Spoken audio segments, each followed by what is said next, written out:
Welcome to Capital Politics. I'm Ryan Hunter. I'm Anna Kark. And I'm Paul Bensavenga.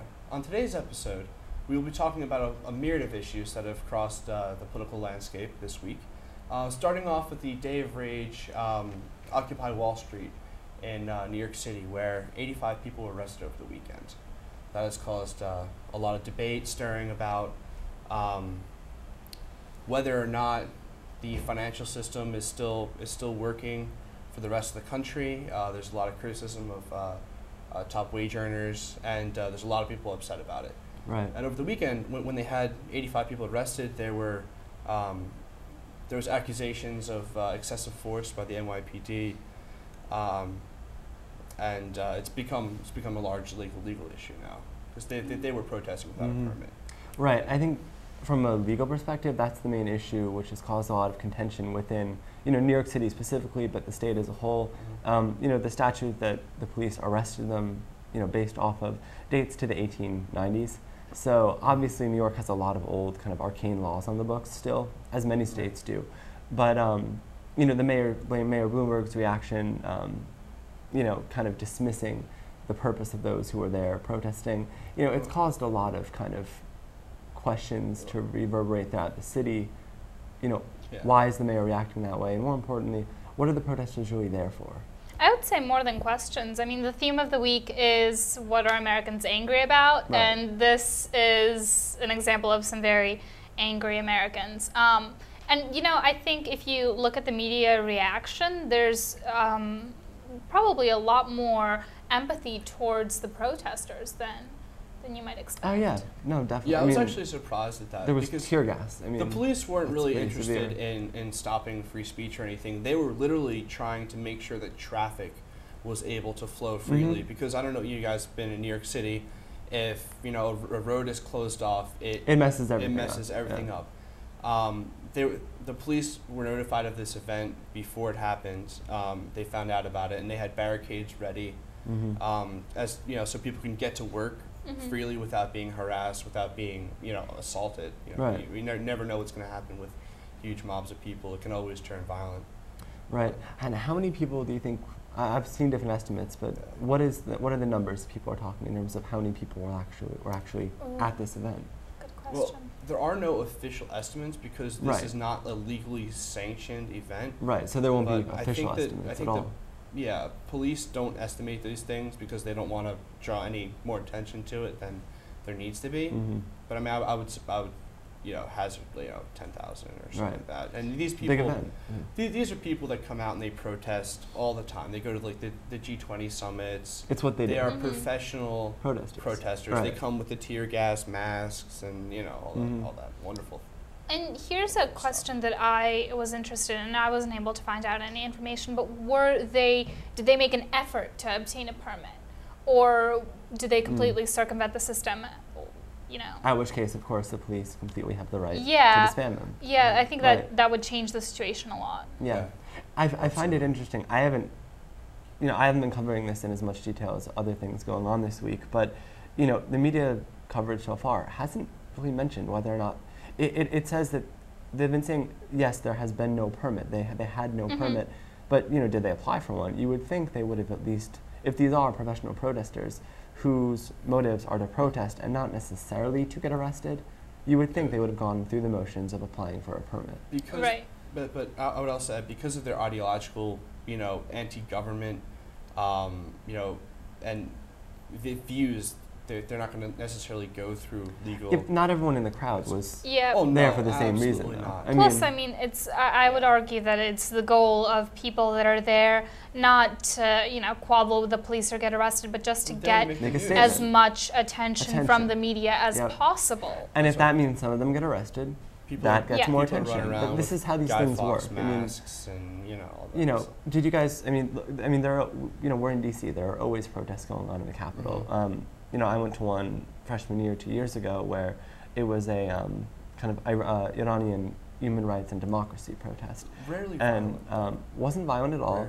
Rarely. One person was arrested because they chained themselves to a statue. And I guess you're not allowed to chain yourself to a statue. But logical law. Yeah, makes sense. But that it wasn't violent at all. I mean, we haven't really seen in the Capitol any violent protests. And, you know, the fact that this isn't violent, of course, is a big deal. But when I saw this story break ground, I immediately thought of England. I don't know if you guys did. With the tuition. Because the same thing of, you know, these protests about the economy and becoming a lot more violent than you might expect. Yeah. Oh yes, Greece as well, everywhere all in Europe. all over the Western world. You know, Israel even had a huge the whole month of August was hundreds of thousands of people out in the streets protesting, and you know, something like historic. It was called the Rage Week. Right, Rage Week, and obviously, you know. Portugal, Spain, Italy has had some major protests and some major against Berlusconi and against problems. the economy. And you have to wonder. I mean, firstly, you have to wonder: is this connected? Right. And then you have to wonder: is it going to lead to anything? Anything is this foreshadowing of anything? Yeah. Right.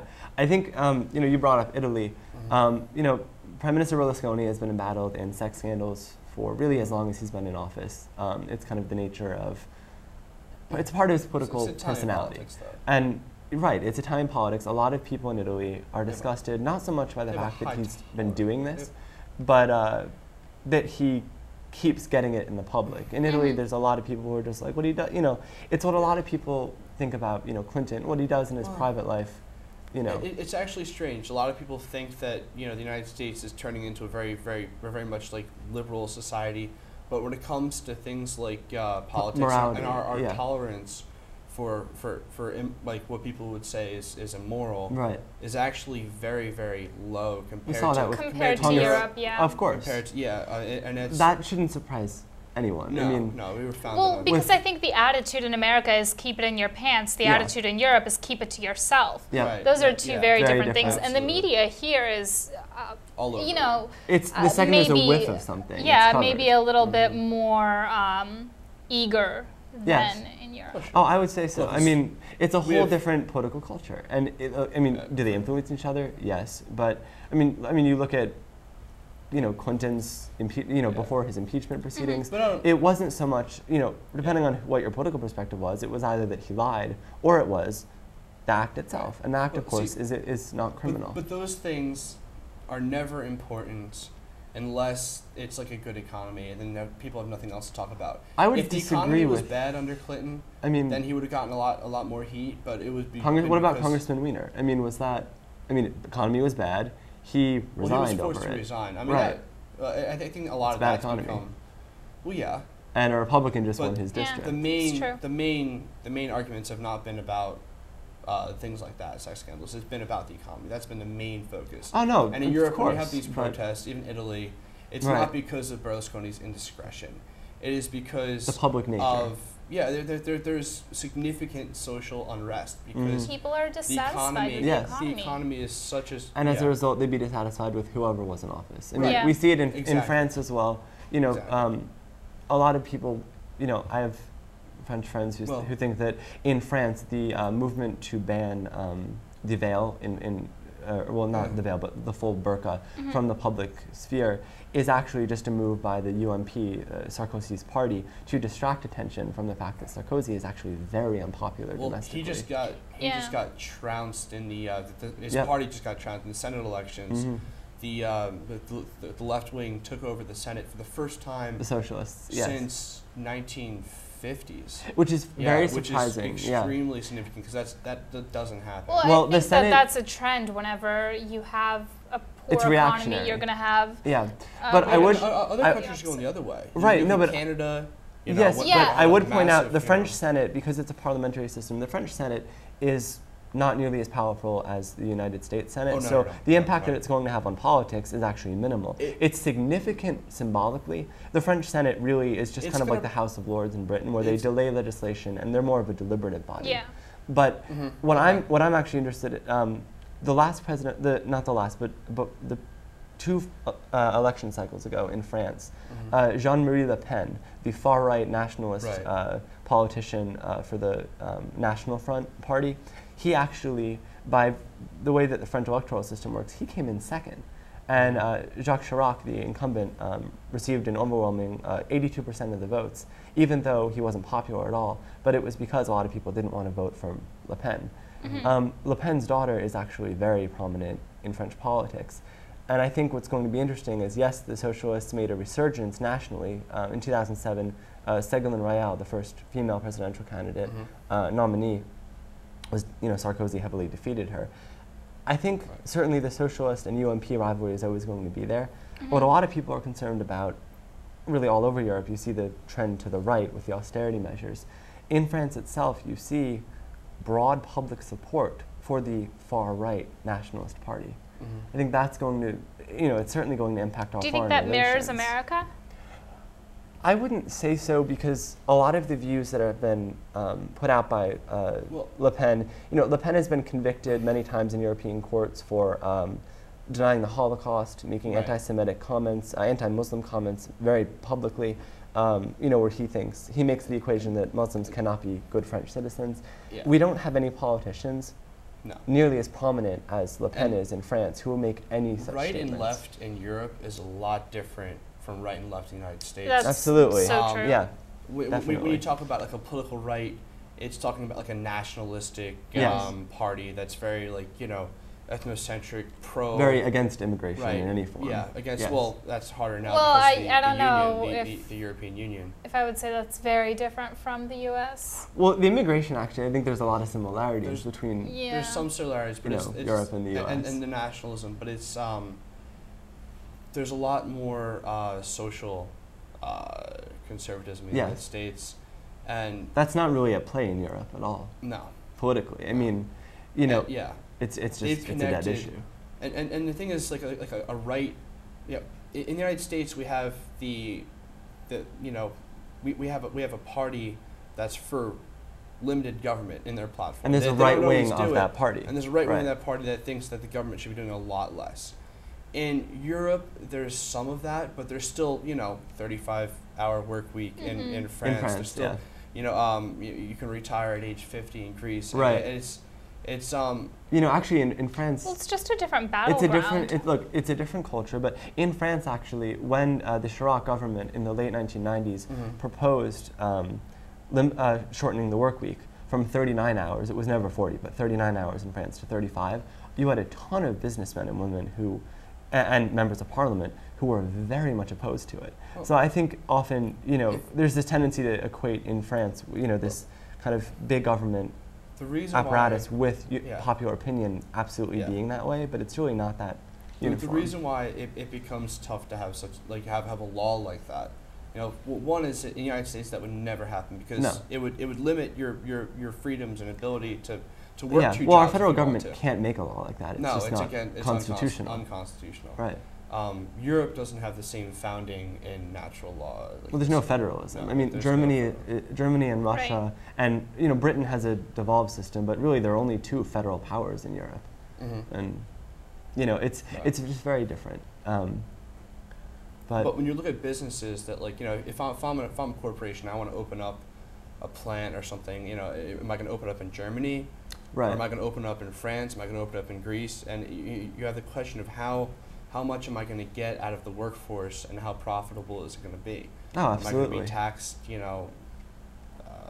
up the wazoo, for... Right. I actually know there are certain French businesses, for instance, that have actually crossed the border into Belgium, where the tax rate is not low by American standards, but it's significantly lower. And, corporate regulation is a little bit different. With the EU now, obviously the standards have kind of come together.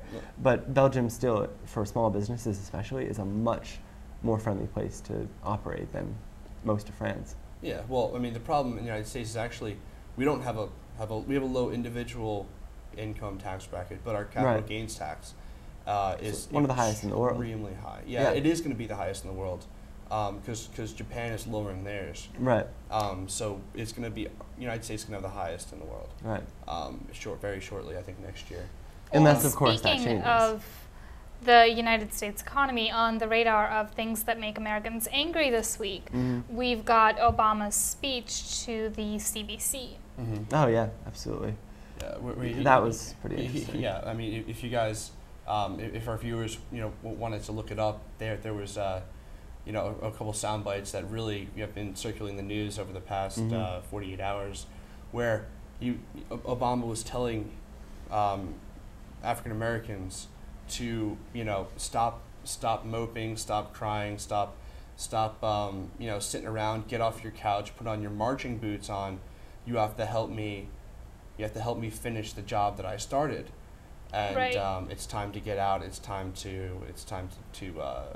Well, And I think to provide some context Yeah. here, Stop whining. it's actually a lot of people might not have marching boots because unemployment Right. among African Americans is at 16.7%. That's double. Significantly higher. Yeah, that's Yeah. double the national average. Right, And 40% of African American children live in poverty. Yeah. So it's kind of, some might it say was it's an a little interesting bit message. ridiculous Yeah. It's hard for to be, Obama yeah. to say that when he's really not See, what I don't walking the understand is talk. why I don't understand why he felt the need to make this speech, particularly because well, the way that he made it certainly has raised a lot of issues. But I don't think there have been any indicators, for instance, that black voters in this country are going to stay home. But there You are. know, There okay. always is that, 'cause well, especially it's in always a urban areas. fear among Democrats. but If Philly stays home, you know, they lose Pennsylvania. You know, there's all of these different things. Right, If, no, if the cities don't come out, I know that's a fear that is always Is that kind really of the present. best way to but get people to vote, yeah, though? I don't No, think it's it's not. a Is very that like some kind of effective tough method. love Horrible. Yes. idea of... he was asked to come speak, and usually Who was presidents who do. invited him? What member of The Congress? Congressional Black Caucus, the entire caucus. The entire caucus, yeah. really? Okay. Yeah. So there was And, no disagreement. Everyone wanted him to come. Yeah, because Okay. they have been, you know, Maxine Waters especially, have Right. been very, very critical of this president's attitude. He hasn't done enough to help the African African American Americans, community. yeah. And to a large extent that's been true. I mean, you know, not necessarily that he's been prioritizing one thing or the other. It's because the general economy has caused so much strain Right. on everywhere, and Yeah, I'm thinking it comes to inner mind. cities get hit hardest. Of course. obviously. Yeah. And those and- areas that are struggling Right. financially with limited Right. incomes to begin And, with. yeah, Yeah. it's a tough thing. Look, I think the one major issue that I think a lot of the Congressional Black Caucus perhaps would have liked to hear him talk more about, education, because when you talk about interstate education, that is an issue that disproportionately affects minority and specifically black children. And you know, you have, with property taxes being married to, you know, the public school funds that are available in a given area, you know, that's a major issue, which neither the president nor leading Democrats in Congress, or Republicans for that matter, have Well- really discussed much reform of. There's been talk, a lot of talk of reform of the educational system, but no talk whatsoever on how those reforms, especially on the Republican side, Well, would impact yeah. students. Well, Republicans, a lot of Republicans have been coming out and saying they want like a voucher system. Yes. They want. We saw that in the they last want debate. They want to Yeah. workshop some of the ideas that have some of which have worked and some of which have not worked. Right. In individual states like Indiana, like Florida, and even D.C. They just Yeah. brought back the voucher program, and they want to try to export some of those like free markety education ideas. Try to get schools to compete with each other to course. improve their standards. Now the problem with having like a national education policy is that we don't have a national education system. The funds for it. Yeah, Right. the funds. Yeah. The funding. It's all tens of thousands of local school districts. Mhm. Each have their own education system. They each Well- have their own ideas, their own With values. in and compliance with certain state in compliance regulations. Yeah. with certain Yeah. state standards. And you're not But- gonna. Yeah. I mean, I don't think you'll be able to You're get a never going to standardize consensus it. No. Well, from the national government. No. Where education in Texas is so different from education in California. Oh, Look, absolutely. The president is going to allow states, which I think this is a good thing. They're going to allow states to opt out of the requirements for No Child Left Behind, Right. which was a law that Ted Kennedy. I mean, Yeah, it was a major bipartisan had law. the best intentions. It really did. Funding wasn't there. But well, it wasn't about funding. I mean, the funding it was wasn't. unfunded there at all. band-aids, and it really just turned out to be a disaster because it focused on all the wrong things. In Standardized education. testing was the major emphasis of everyone going into it, and Yeah. everyone, even today, its biggest which defenders is- will say which we is- need more testing. Which is okay, but the problem with having Educators would, well, no. I mean, it's okay to set some, because there's got to be some way to compare students. The problem with Right, of course. No Child Left Behind is that it didn't hold states, like each state creates their own test. Of course. And the test in Arkansas is a lot different from the test in New Jersey or in Massachusetts.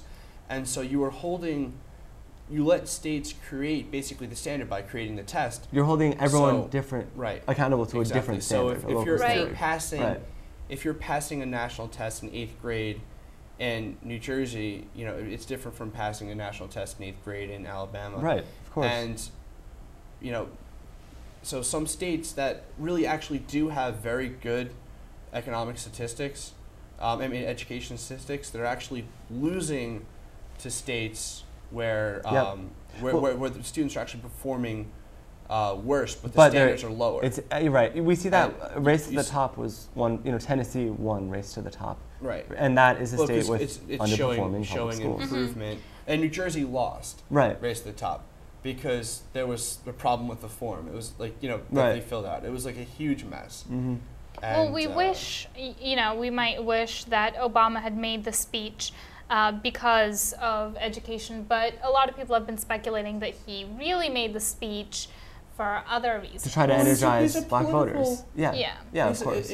Look, there's every speech this president makes from now into the election is going to be a political speech. Of course. Look, I think there's no way around it. This speech was obviously an attempt to re-energize potentially, you know, kind of disenchanted black voters. He wants to get people out volunteering. Right. He used a speech in front of the Congressional Black Caucus to try to get them to campaign for him, get them to publicly support him for ones who haven't declared his support. He's going to have people out volunteering because he's going to be able to pay them because he's going to have gobs of money. The incumbent president has a ton of gobs of money. He's going to be able to pay people to come out and work for him, and a lot of them, I imagine, are going to be inner city. You know, they're going to try to get out the vote. Right. Now, what do you guys think? The last time he addressed Black Americans specifically was a speech he made shortly after he became president, urging African American men to be fathers, to, you know, in their families and communities, you know, and that got a lot of positive reaction. It got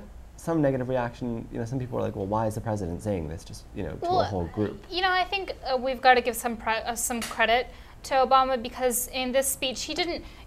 You know, he didn't just say, you know, put on your marching boots. That's just what got media fired. He also said, you have to stop whining because I'm going to make an effort to rally us together. I'm going to make an effort to pick up this economy that has down in the ground right now.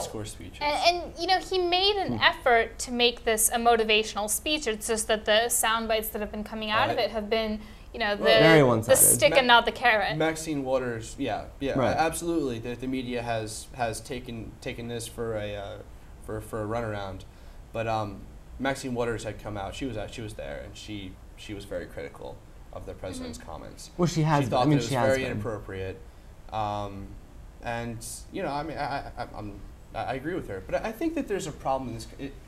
It's a problem. We have such a diverse society in the United States. Very, you know, you can call it a melting pot, you can call it tossed salad, whatever you want. But we are a makeup of thousands of different groups, different ideologies from all across the world. And I feel that when you single out certain groups, you talk about like Hispanics. Well, there are like hundreds of different type groups within Hispanics. Right. And when you categorize them as one entity, I think that it's demeaning and it's insulting. And but I mean, you're not going to be able to stop that. No, but we have to stop. That's what we do. We have to stop.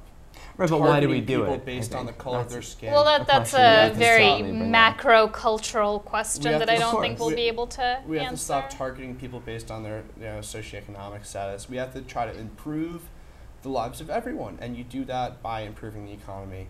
And there's really no other way to help out the African American community at poverty levels or education for that matter.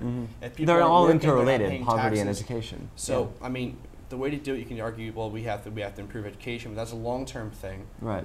If you want anything to happen in the next 15 years, economic growth. You have to promote growth. Absolutely. And the way to do that is to encourage people to invest their money. That's basically it. So people hire. All right. So that's all we have for today, and we'll be right back. Excellent. Great. Welcome back to Capital Politics. I'm Paul Bentavanga. We are here with Charles Merrick, our international correspondent, for an update on the Eurozone crisis and a possible default on Greek debt. So there's been a lot of news. The International Monetary Fund is asking for more money from its funders so that they can have more power to intervene if it's necessary. Where do you see it right now? Where do you see this? The crisis is actually getting very serious. Greece's debts, the actual debt it has, as well as its deficit, are just frankly too large. And the problem is that the deficit reduction is cutting into growth and causing more recession, which makes the process more difficult, because as recession enters, more people get unemployed. That increases welfare payments and tax receipts go down. So therefore, every time the Greeks cut, it's like they're going 2 steps forward and 1 step backwards. It makes their crisis a lot more difficult. And at this point, it does seem likely that the IMF and the Eurozone are probably going to have to renegotiate Greece's debts, frankly. Okay. But do you think that it's likely that's going to happen? Well, it's going to happen at some point, and it's better that it be done orderly than in a frantic manner, frankly. Now, it's not necessarily that Greece is going to have to default on its debts, but certainly the debts are going to have to be restructured. Some may have to be reduced.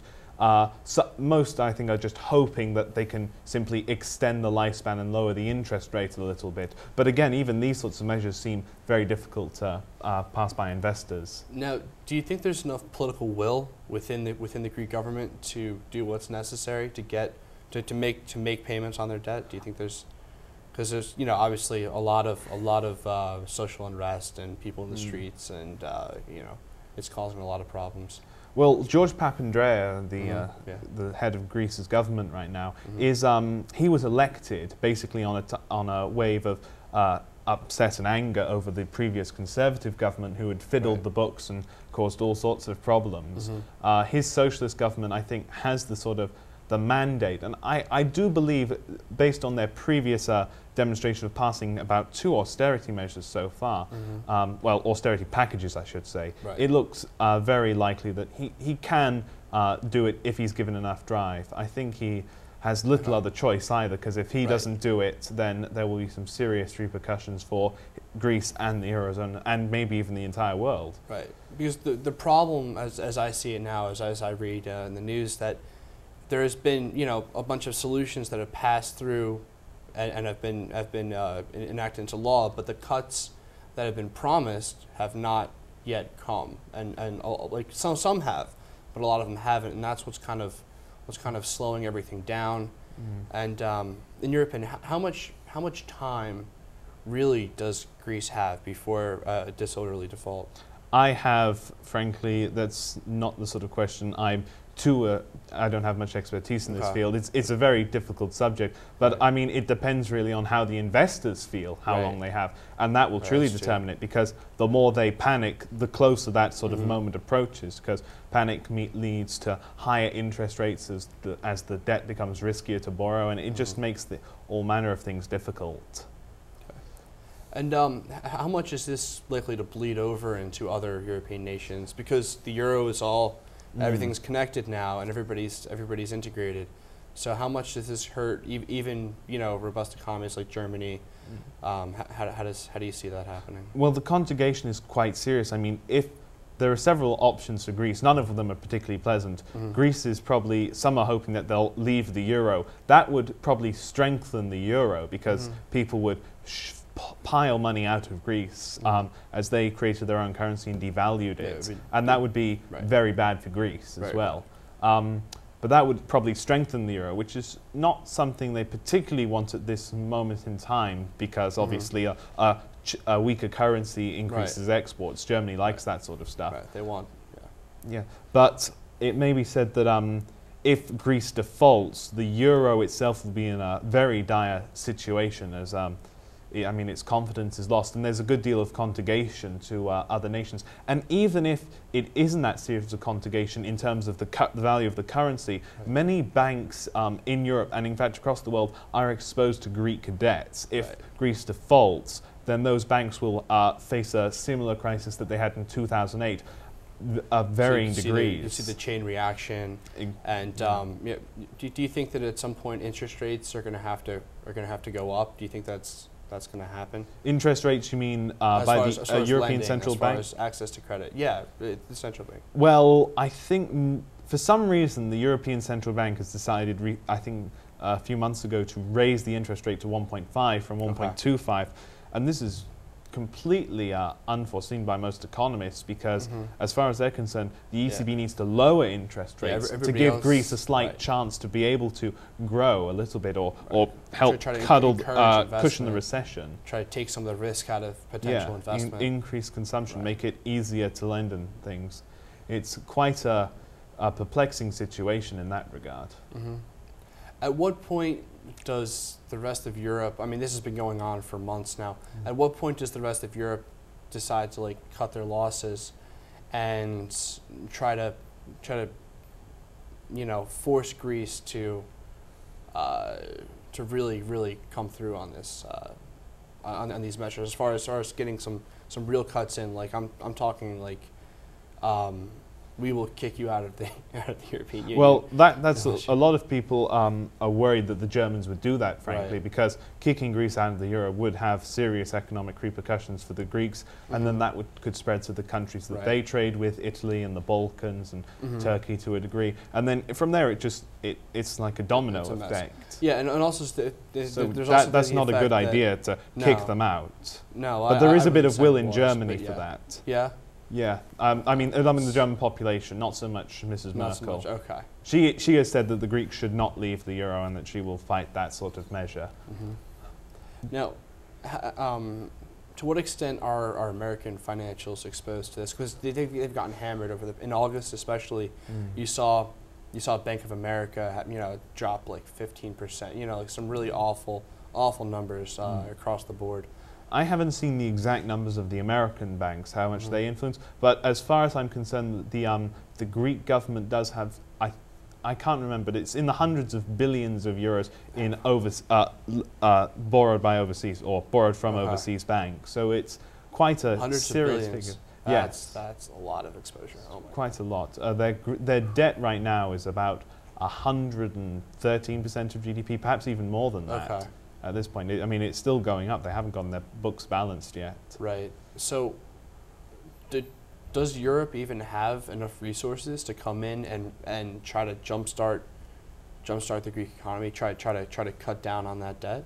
I really don't think there's any political will or economic will for a giant sort of euro stimulus. Right. I think that the eurozone, if necessary, could pile together enough money with the IMF to bail out the Greek economy in its entirety. I mean, the previous measures were a bit lackluster. In sort of, they talked about a 500 billion euro bazooka. It didn't really work out that well. It wasn't enough money.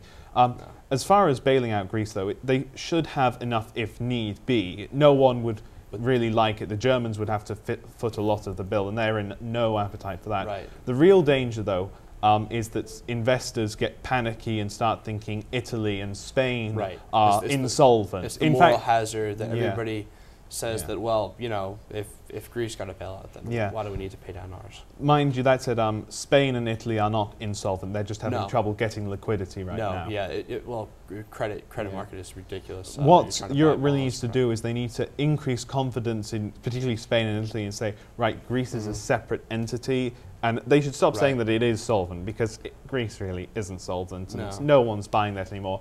And you say, right, if the European leaders get together and say, right, we accept that Greece is insolvent, but these other European nations are not insolvent, and you don't need to worry about them. Yeah, because I mean, the problem that the United States has, actually, the United States has actually benefited a little bit from this in the bond market, because everybody's just getting out of Europe and moving their money to the United States. In a lot of ways, because there's it's the least worst thing out there right now. Yeah. All right, so that was a good update. Thank you, Charles, for coming on. Absolutely, that was a pleasure. I love your bow tie. Thank you. Get some more humor next time. And okay, and thank you for joining us for this segment of Capital Politics. We'll be right back. Welcome back to Capital Politics. Last week, Russian Prime Minister Vladimir Putin announced his acceptance of his party's unanimous nomination for president in the upcoming March 2012 election. While many familiar with Russian politics were not surprised by the announcement, among the consequences of Putin's all but certain election may be significant changes in Moscow's approach to Russian foreign relations, especially with the United States. Some also question what will be the fate of outgoing President Medvedev's 12-point plan for economic development, which the incumbent president, bereft of any independent power base or political group to call his own, has had little practical support in implementing. Putin served as the Russian Federation's second president from December 1999, when his predecessor Boris Yeltsin stepped down and appointed as chief prime minister, his successor, until 2008, when he chose not to violate the Russian constitution and seek a third consecutive term as president. During Putin's tenure, a major shift in post-Soviet policies in Russia took place, marked by steady growth in living standards and careful consolidation of power in the central Kremlin administration through elimination of political rivals such as the oil tycoon Mikhail Khodorkovsky. This crushing of the independent power of Russia's oligarchic elite, who amassed massive fortunes following the collapse of the Soviet Union in 1991, enabled Putin to direct policies of state with a degree of authority lacking in his predecessor. Combined with the mysterious deaths of several journalists and the gradual submission of all public television networks to Kremlin authority, Putin's ruling United Russia Party gained a virtual monopoly on all areas of public life. Putin's party maintained a supermajority throughout his tenure, a legislative stranglehold on mostly token opposition parties that has persisted to present time. The party currently holds 312 of the Duma's 450 seats. This system of managed democracy, bemoaned in the West as a betrayal of Russia's post-communist democratic potential, is hugely popular among many Russians, who overwhelmingly elected Putin to a second term in 2004. Putin's popularity is closely connected to the country's burgeoning oil revenues, since during his tenure, oil prices remained high and Europe increasingly became dependent on Russian oil exports. When Putin left office in 2008, his public approval rating, according to the Levada polling center, stood at 68%.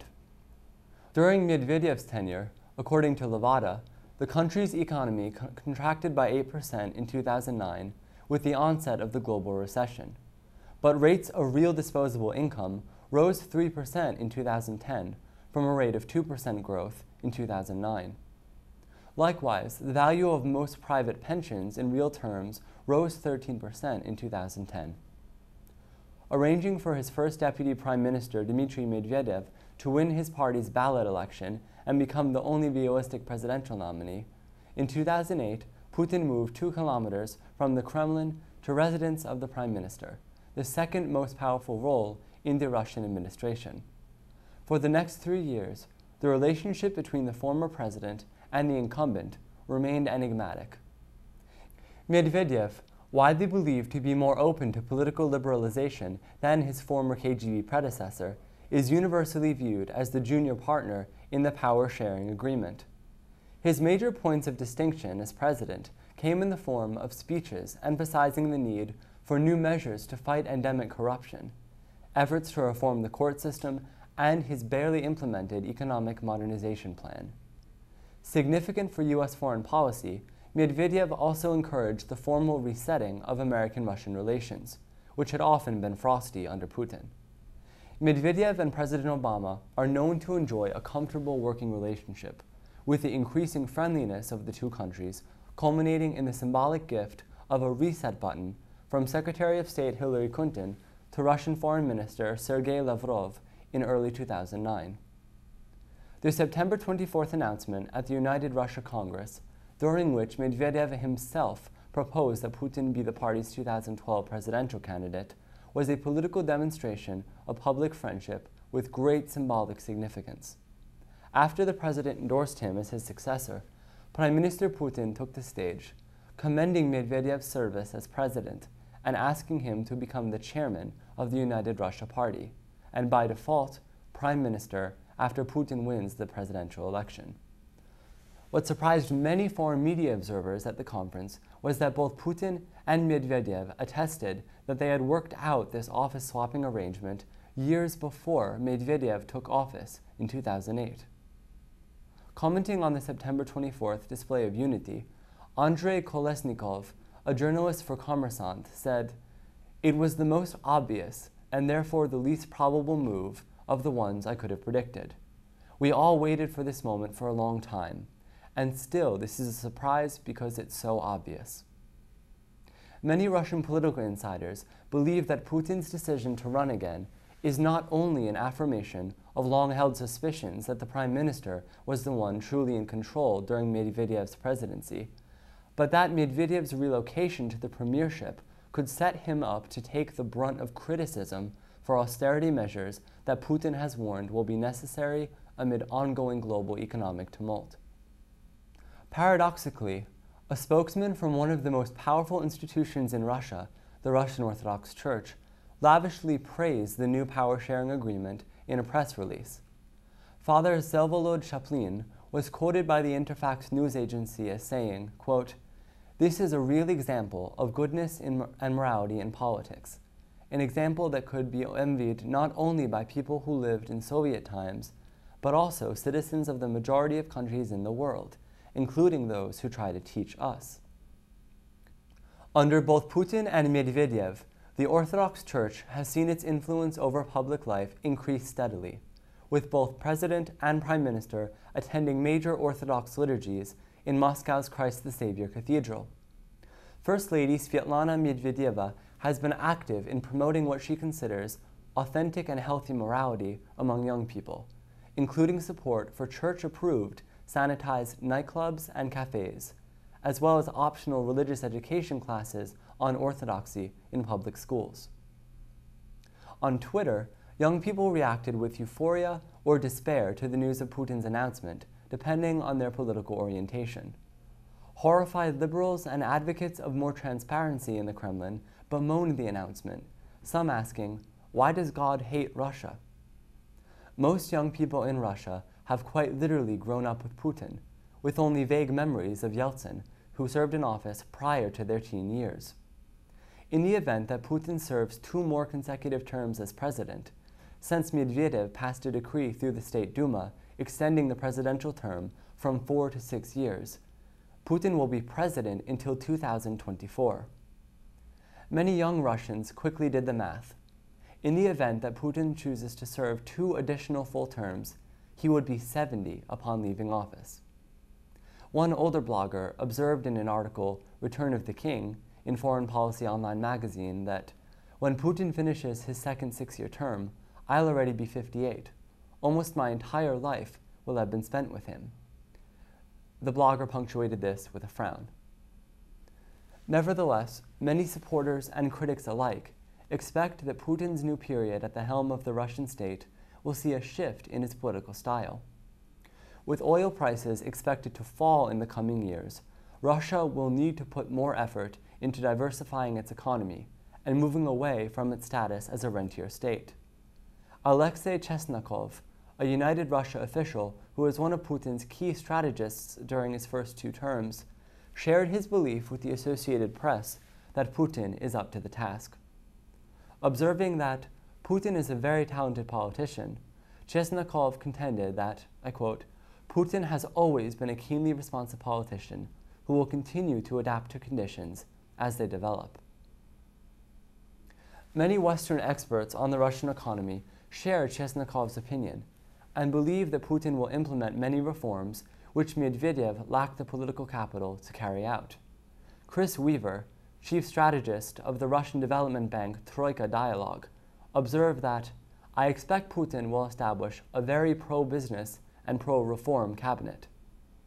While people in and outside of Russia will continue to debate on what Putin will do following his all but inevitable election to a 3rd term as president, most international observers believe that Putin's decision to run again, preventing Medvedev from even the illusion of holding power, has damaged the legitimacy of the presidential office.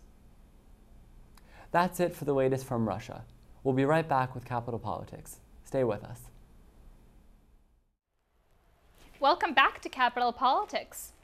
Don't Ask, Don't Tell was repealed last Tuesday, to the delight of human rights activists and the consternation of many Senate Republicans. One of those agitated Senate Republicans was Rick Santorum, who happened to get himself into a bit of a conundrum last week during the Republican debates. Not his first time. It's a confusing situation, and there are a lot of different perspectives, but let's try and break down what happened. So, Army soldier Stephen Hill submitted a question for the Republican debates. He wanted to know if Santorum intended, quote, to circumvent the progress that's been made for gay and lesbian soldiers in the military, if he were elected to the presidency.